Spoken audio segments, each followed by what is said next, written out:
flow. Go with the flow.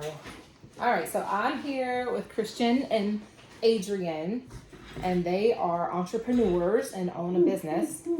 And so I was writing out questions, which I don't usually do. Yes. And I'm not even in the. There we go. I'm not even in the shop. Get in the shot, Gina. There we go. You can tell I have a bubble, you know. Anyway, But that's good. You wrote some questions down. I did. And so I wrote all these things down, and then I went back and added one thing to the beginning because I think you have such an amazing story about divine appointments. Yeah. And how even you met the people that you met that ended up bringing you to the place where you are. Exactly, which is West Virginia. Yeah. Yeah, it's crazy. You want me to tell the story? I would love that. Okay. If you don't mind. I will. The whole day while you tell the story. So, yeah, a lot of divine appointments. So that specific story, for those who have not heard it, it's because we're here in West Virginia now. Basically, I think it was 2017. Yeah. Mm-hmm. So it was crazy because so much time, like my brain is kind of like just seeing all the moments and the connections, which you'll be able to. You can like the Holy Spirit should be able to highlight that for everybody. Oh, yeah. You should be able to see a whole. I remember I had this dream one time, and I was like, it was basically like I woke up knowing that, like it wasn't a linear point from A to B. It was this. Yeah, that's good. But it couldn't. It had to be this. I was like, oh my God, it had to be like this to get to here. It was not there. Right. It had to be a bowl of spaghetti.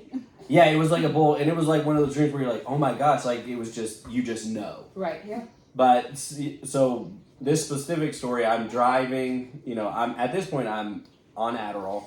Mm-hmm. I'm completely I'm not completely dependent on it, but I'm addicted to, Adderall, which is a cousin of methamphetamine. Right. So yeah. I'm not feeling great. I'm like 130 pounds. And I'm doing a lot of I'm just doing stuff for my parents. I'm like I'm like 26. Mm-hmm. So I was in Pittsburgh, Pennsylvania, dropping my brother off to get a truck, which is part of our fleet in our company now, which is a whole different just a whole different layer. A whole different layer of how God works in our realm, because there's stuff that matters in our realm, like things He does for a reason. No, that's otherwise, I mean, we're taking ground, and it happens through actions and different things.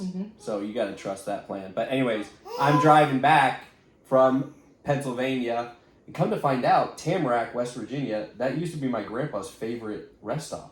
That's so fun. Yeah, like my grandpa, my dad's dad, he'd always spend a lot of time there. Mm-hmm. Anyways, I'm driving by and I'm like compelled. I'm like, okay, I'm gonna stop and get get whatever you need to get. Yeah, but I was like, I'm gonna get a coffee or something. But these hitchhikers are there and they're like, we're going on this. They're basically the whole sign saying we're hitchhiking. For some reason, I was like, I felt compelled. I'm like, I'm pulling down cigarettes. Like just looking at them, but I was feeling that strong urge, which Oh yeah.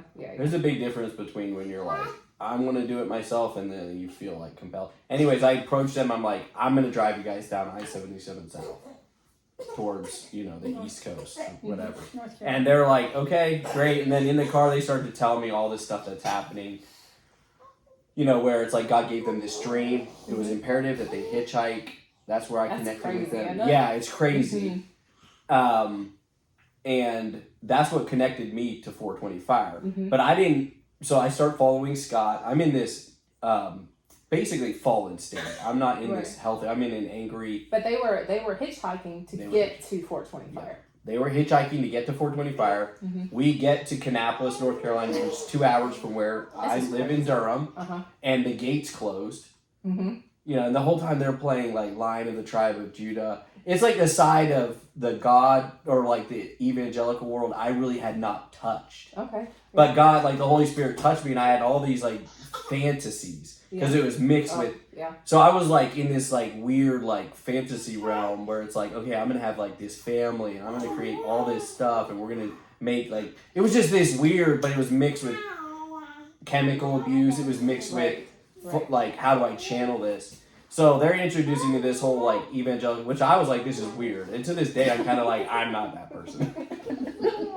But I'm totally involved And with that's it. all right. Yeah, but I really am weird in that way too. So we drive to 420 Fire. The gates closed. I'm like, I can't leave you outside the gate. So I tried into the Salvation Not to Army. mention, it's the middle of the winter too. Yeah, it was 2 a.m. Oh wow. It was November, 2 or 3 a.m. I remember because I was so skinny. I was 120, Right. So you were 30 cold. pounds. I was freezing cold. I had to have the heat blowing all the time. Right. I was like a freaking. And he's a human radiator now. It's amazing how like your physical state is really a reflection of what's going on That'll spiritually. preach right there. It really is. So you can like when you get around people, they get healthier when God is so. We drive to the Salvation Army and Terry Burris is there. That's wild. That's who answers the door. Yeah. So That's crazy. yeah, and the next day I think Brad was coming into town Yeah. or whoever, but Scott tells him Christian, this guy, and he immediately gives that verse. 2 Corinthians 2:14. Thanks be to God who leads us as captives in Christ's triumphal procession, using us to spread the aroma and knowledge of Him everywhere we go. That was the first time I had touched like specific prophetic stuff, and that. So yeah, I mean that can be good and bad. Yeah. Honestly, because you get kind of the first time you experience that, you're going to want to get attached to the person who. Say that again. Yeah, you're the first time somebody touches your baby or whatever, you're like, how do you know this? Right. You're gonna want to get attached to them, and if person is not healthy character person, it can cause a real toxic relationship. Thank God it was Scott and Ari, Right. Because he's his own man, he's his own person. He's never led me wrong, Right. in any area that. And so he wasn't gonna let you attach yourself in an unhealthy way. It genuinely was from the God. Yeah. He didn't mismanage that word, Right. but that was the first time I had touched that. So I was like, oh, this is unique. Yeah. And then I started basically just following him on social media, which is a good thing. He posted on social media. That's how I was able to develop through that time. And then it came time for God basically had me delayed in North Carolina till I completed one assignment. And I can tell you what that is. It's a big shift in my life. Once I did it, 2 weeks later, I moved right to That's crazy. Yeah, and everything falls into place. Yeah. In my And life. a week after that, you met me. I met Adrienne, my wife. It was literally the end of October. I fall right into a October, the family, end of and it's October, just like a I come back. nurturing. I Yeah, come back, and then we meet like the following weekend. yeah. It was kind of crazy because it was like I remember my dad being like, he's like, you're just like everybody else, kind of from his like fatherly position, like kind of down on your luck. You look around at people like, why are they down on their luck? They're not. They're stuck. They're trapped. Yep. That's the thing. I was trapped just like everybody else in the world who's down. Things are just not working out. And I somehow busted out of that. And now it's like something's happening in your life. Something's going on. Right. And it's not happening from me. Right. That's the crazy part. It's not. It's happening to me. It's like it was already there. And I'm now in alignment with this stuff. And so 425 was huge in that. And also my parents' church. I went back to Grace Church for 5 years. And my pastor took me in. So people who are Christians and they're trying to like follow their calling and their purpose, I promise you it's going to involve an involvement with the church. Oh yeah. Either some level of coming to church, because that's as soon as I got into 425, it was like everybody had a little piece for me. Yeah. I was just like eating. I was like, oh my So God. Yeah. And then I just grew. Like I remember literally I was in a child small petite sweater. And then and one day we ripped that off at the gym and I literally gained like 50 pounds. That's so fun. Freddie Clark was like, yeah, is that somebody came by, he was like, Scott, he's like, is that a child small? No, we were like, yeah, it is. Like, it was like it was in a stripper's strap. We just ripped it off. It was like a sacred moment. Oh, that's so good. Yeah, but like, it was all these men around me, Ronnie, Scott, Freddie, and I was just like this shrimp that had been, and then I just, boom, developed into it. But yeah, that was a crazy story. And now we're here in West Virginia. Right. With a business having moved here against all odds, and the business just blew up. Right. So I've had a track record of following God from like 2017, from that rest stop, hearing God, and then boom, and then boom, and then boom, and it starts to culminate to where you're like, whoa, He can trust you with real. Well, and that speaks to obedience and how important it is. Like, because in that moment you didn't know that this would come from that. No. You just. It's like the domino. They ask like, how did this big old domino fall? And you're like, well, let me There was this tiny domino back Right. here that just and it was.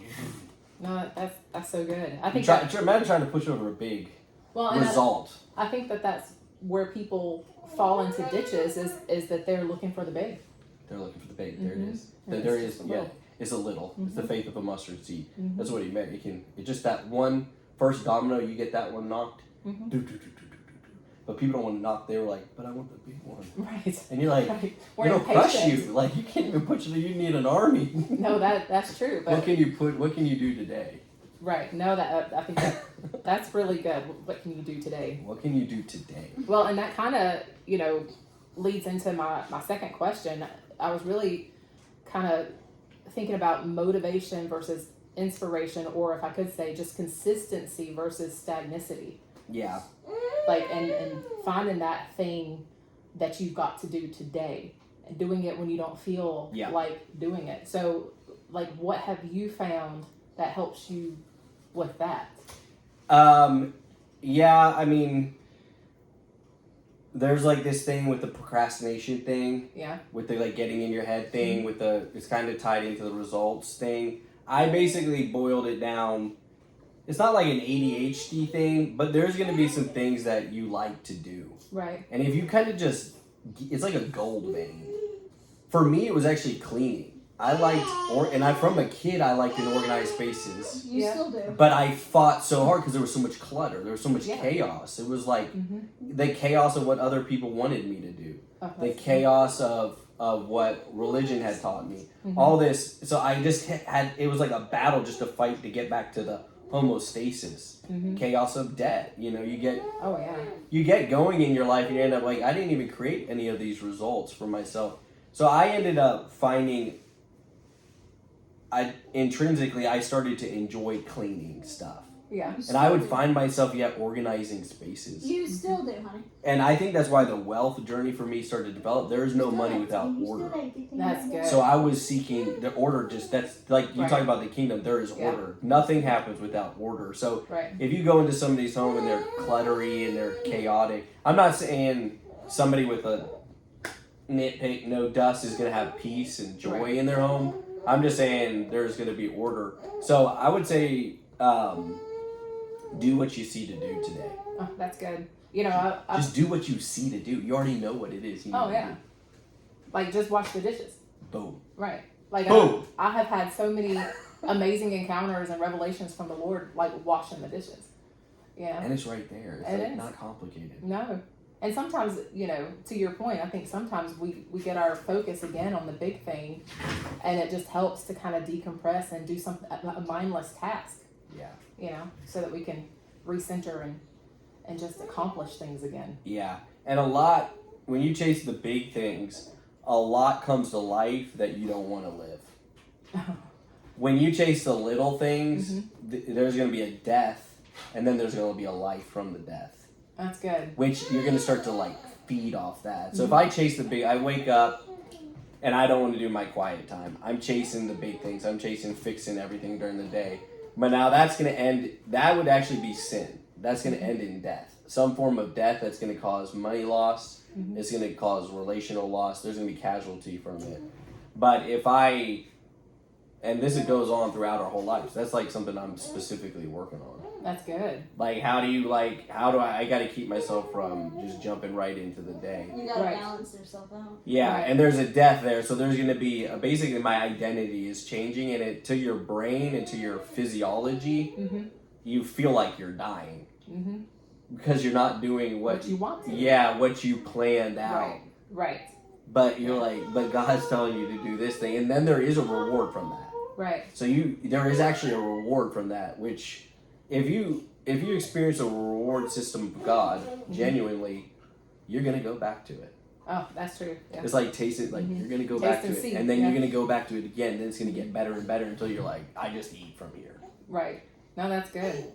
That's really good. I feel like that. I feel like people don't know there's a reward system. Well, I think that Why would religion. you do something because somebody's like making you do Well, it? again, religion has taught us that God punishes. Right? That He's not the reward. That He's a punisher. Their fear of torment. Yeah. Yeah, no, it's totally. Yeah, it's like a little reward. It's like a bunny rabbit or something. Right. Yeah. It's like a trail you're going down.